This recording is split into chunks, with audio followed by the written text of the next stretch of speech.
Lahat pa tayo nakakasigurado na tayo pupunta sa langit. Amen. Lahat po ba? Amen. O meron pang nag-aalinlangan? Sino po ang sigurado na kung sakaling dumating ang kamatayan sa kanyang buhay ay siguradong pupunta sa langit 100%?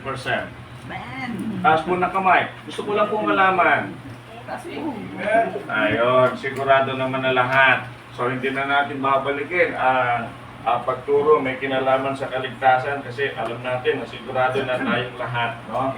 So, ngayon po ay nais kong maintindihan din ng bawat isa na bilang Kristiyano at bilang isang mananampalataya, tayo po ay kailangang lumago, no?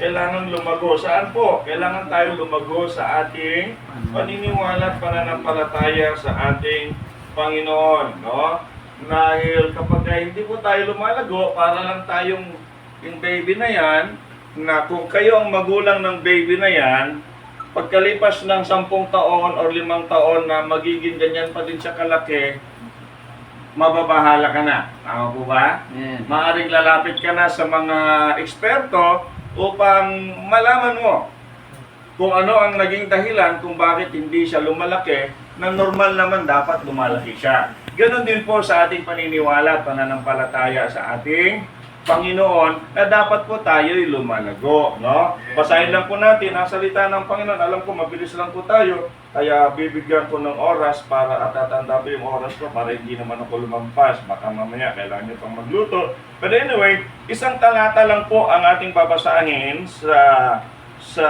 hapong ito at matatagpuan po yan sa 2 Peter chapter 3 and in verse number 18. 2 Peter chapter 3 and in verse number 18. Na ang sabi po diyan, basahin ko po at pakinggan ninyo or kung may Bible po kayo, mas maganda po para pwede niyong mabasa. And kung may mga ballpen kayo or lapis, ay pwede po ninyong may sulatan ng konti, no? Basahin ko po. Ito po sabi ng salita ng Panginoon, but grow in grace and in the knowledge of our Lord and Savior, Jesus Christ, to Him be glory, both now and forever. Amen. Natatakpan dito sila kanino ko no? But grow in grace and in the knowledge of our Lord and Savior Jesus Christ, to Him be glory both now and forever. Amen. Na maliwanag po na sinasabi ng salita ng Diyos na tayo po pala ay kailangan mag-grow in grace and in the knowledge of our Lord and Savior Jesus Christ. Alam ko po na pwede na nating sabihin ngayon na kilala na natin ang ating Panginoon. Kilala na ba natin ang ating Panginoon? Amen. Ayos po, kilala natin. Pero ang sabi po ng salita ng Panginoon na dapat mas makikilala pa natin siya. Malamang kilala natin siya bilang Panginoon at tagapagligtas ng ating buhay. Malamang kilala natin siya na siya nga yung namatay doon sa krus ng Kalbaryo upang tayo ay mabigyan ng kaligtasan, upang tayo mabigyan ng kapatawaran sa ating mga kasalanan. Malamang kilala natin siya bilang siya talaga ang Diyos. Pero ang tanong po dyan, gaano po tayo nagtitiwala sa Kanya? May mga pagkakataon na kilala natin siya pero hindi tayo lubusang nagtitiwala sa Kanya. Bakit po? Kasi hindi natin siya lubusang nakikilala. Marami po mga tao, pagka tinanong ninyo, kilala ba ninyo? Alam ba ninyo na mayroong Diyos? Alam nila mayroong Diyos, pero mababaw ang kanilang pagkakakilala sa kung sino at ano talaga ang ating Diyos. Ganon din po sa may mga Kristiyano, aminin po natin na katotohanan na may mga pagkakataon na maging tayong mga Kristiyano ay mababaw din ang pagkakakilala natin sa ating Panginoon. Kasi kung malalim ang pagkakakilala natin sa ating Panginoon, lagi ko pong binabanggit ito na alam niyo po, hindi maiwasan na sa inyong mga buhay, normal po nagtatrabaho kayo. Tama po ba? Normal yan. Bakit ka nagtatrabaho? Kasi kailangan mo kumita. Bakit kailangan mo kumita? Meron nga kaming joke noon nung kapag naghahanap ng trabaho, at nabigyan ng trabaho, nung magkatrabaho na, naghahanap na ng sweldo. Tapos binibiro namin, nung una, trabaho ang hanap mo, binigyan ka ng trabaho, ngayon naman maghahanap ka pa ng sweldo. Parang, siyempre, para kumita at para masuportahan ang pangangailangan ng pamilya. Pero minsan po, nakakalimutan natin na meron tayong Panginoon na pinanggalingan ng lahat. Nakakalimutan natin na meron tayong Panginoon na siyang tumutulong sa atin, na siyang nagbibigay ng mga pagpapala sa atin, na nakakalimutan natin na minsan kahit Sunday ay hindi po tayo nakakapaglingkod sa Kanya, hindi po tayo nakakapag-church, at hindi po tayo nakakapagsimba. So ngayon po, gusto kong pag-aralan natin o tingnan natin kung ano yung mga bagay na pwede natin gawin para mas makikilala pa talaga natin ang ating Panginoon. Kasi kung lubusan natin siya kilala, ang tanong, lagi ka ba nagpipray?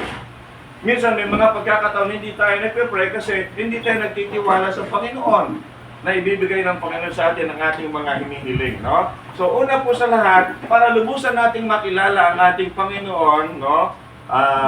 Nakatulad na sinabi ng salita ng Panginoon, but grow in grace and in the knowledge of our Lord and Savior, paano tayo lalago? Paano natin lubusan makikilala ang ating Panginoon? Sa pamamagitan po ng prayer. No? Sa pamamagitan ng pananalangin. Kapag tayo po ay nananalangin, para po bang tayo ay nakikipag-usap sa ating Panginoon? Para bang nakikipag-usap ka sa iyong mga mahal sa buhay na kahit minsan malalayo sa pamamagitan ng mga technologies, sa pamamagitan ng social media, ay nagagawa natin silang kausapin para maisanggunin natin minsan ang ating mga problema, para maibahagi natin minsan ang mga magagandang balita, kasama na yung mga hindi magandang balita na nangyayari sa ating buhay. And when we pray, tayo din po ay nakikipag-usap sa Panginoon. Ito po yung sinasabi natin na, sabi nga natin, libre naman ang makipag-usap sa Panginoon, pero maraming tao ang ayaw makipag-usap sa Panginoon. Lalong-lalo na kung ang mga taong ito ay magaganda ang kanilang buhay, lalong-lalo na kung ang mga taong ito ay malulusog ang kanilang mga pangangatawan, lalong-lalo na kung ang mga taong ito ay sagana sa pera, sagana sa lahat ng bagay sa mundong ito. Minsan nakakalimutan talaga natin mag-pray. Nung nandun po kami sa Cebu, there was a time na may pinasok kaming tindahan at nagbibigay kami ng mga babasahin, mga gospel tracts, at ang sagot po ng may-ari, sorry Brad, sa ngayon hindi pa ako naghahanap sa Panginoon. Hindi pa daw siya naghahanap sa Panginoon. Sabi ko, kailan ka maghahanap sa Panginoon? Kapag nagkasakit ka na, kapag wala ka ng pera, no? So, mahalaga po na sa pamamagitan po ng prayer ay lubusan nating makikilala ang ating Panginoon. Bakit? Kapag may hinihingi tayo sa Diyos at ibinibigay ito ng Diyos sa atin, ay mas lalong lumalaki ang ating tiwala sa ating Panginoon. Tama po ba? Pero paano naman ibibigay ng Diyos yung mga gusto natin sa buhay kung tayo ay hindi din naman nananalangin sa Kanya, kung tayo ay hindi humihingi sa Kanya, no? Tingnan po natin, if you have your Bible, buksan po natin sa Daniel chapter 6 and in verse number 10, no?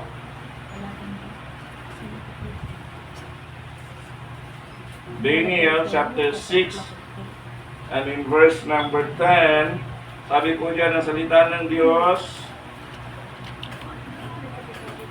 Now, when Daniel knew that the writing was signed, he went into his house, and his windows being opened in his chamber toward Jerusalem, he kneeled upon his knees 3 times a day, and prayed and gave thanks before his God as he did aforetime, no? So, si Daniel po ay nanalangin, no? Ng 3 beses sa isang araw. Na dapat po nating maintindihan ito. Lagi ko nga pong sinasabi tayo, kumakain ng 3 beses isang araw. May merienda pa sa umaga, may merienda pa sa tanghali. Pero minsan nakakalimutan natin na mag-pray. Pagising natin sa umaga, nagmamadali na tayo. Hindi na tayo makapagpasalamat sa Diyos na ginising pa tayo ng Diyos. Pag-uwi natin sa hapon, nagmamadali na din tayo. Magluluto tayo ng hapunan. Pagkatapos mo mag-prepare, pagkatapos mo maghugas ng pinagkainan, pagod ka na at matutulog ka na at minsan at madalas nakakalimutan natin na mag-pray. Nakakalimutan natin na magpasalamat sa Panginoon na sa buong maghapon iningatan ka ng Diyos. Nakakalimutan natin magpasalamat sa Panginoon na sa buong maghapon naging magandang iyong kalusugan, naging magandang iyong pangangatawan. Nakakalimutan natin sa buong maghapon na iningatan ka ng Diyos. May mga taong naglalakad lang, tumawid lang, biglang nasagasaan, biglang napundol na kung ano-ano, biglang nadisgrasya. Pero tayo na iningatan ng Diyos, pero nakakalimutan natin magpasalamat, nakakalimutan natin mag-pray, nakakalimutan natin makipag-usap sa atin pong Panginoon. Kaya po napakahalaga bilang sa Kristyano at bilang isang mananampalataya na tayo po talaga ay dapat na nagpe-pray, no? Huwag po natin kakalimutan. In everything, give thanks. Magpapasalamat, kakausapin natin ang Panginoon. Hindi yung kakausapin lang natin ang Panginoon kung meron tayong pangangailangan. Hindi yung kakausapin lang natin ang Panginoon kung meron tayong problema. Hindi yung kakausapin lang natin ang Panginoon kung tayo'y nagkakasakit, kung tayo'y nawawalan. No? So dapat sa lahat ng bagay, dapat kinakausap natin ang ating Panginoon. Pasalamatan siya at humingi ng mga bagay na mga gusto natin mangyari sa atin pong buhay bilang isang Kristyano at bilang isang mananampalataya. Kasi alam naman po natin bilang Kristyano at bilang isang mananampalataya ay hindi po talaga tayo papabayaan ng Diyos. Bakit? Siya po yung ating Ama. Tama po ba? At tayo'y mga anak niya. At dahil Ama po natin siya, anuman ang hihilingin ng anak ay ibibigay ng Ama. Hindi po ba sa ating buhay, kayong mga magulang, kapag may mga anak po kayo na humihingi sa inyo, kaya nyo bang tanggihan alam kahit na meron kayong pera? Or minsan nga, kahit walang-wala ka, pagka humingi ang anak mo, gagawa ka ng paraan. Bakit? Kasi anak mo, kasi mahal mo. Ganon din po tayo kamahal ng Diyos. Huwag niyo pong kakalimutan, mahal po kayo ng Diyos, mahal po tayo ng Diyos.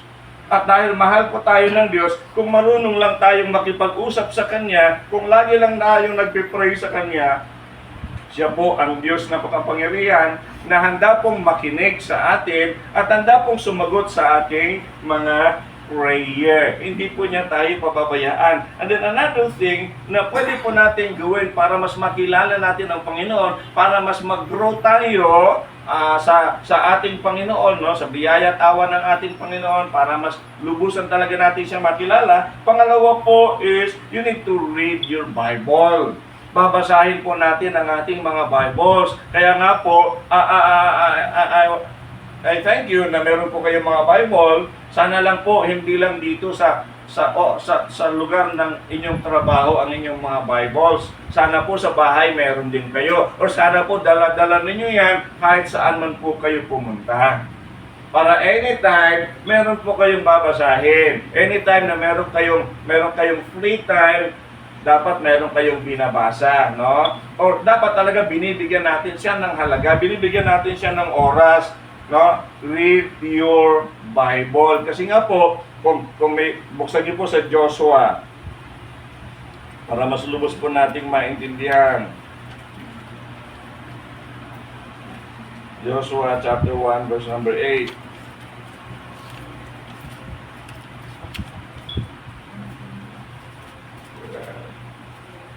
Sabi po diyan, sino po pwede magbasa? Joshua chapter 1 verse 8. Meron nakakita na po? Wala pa? O sige, basahin ko na. This book of the law shall not depart out of thy mouth. Hindi daw po dapat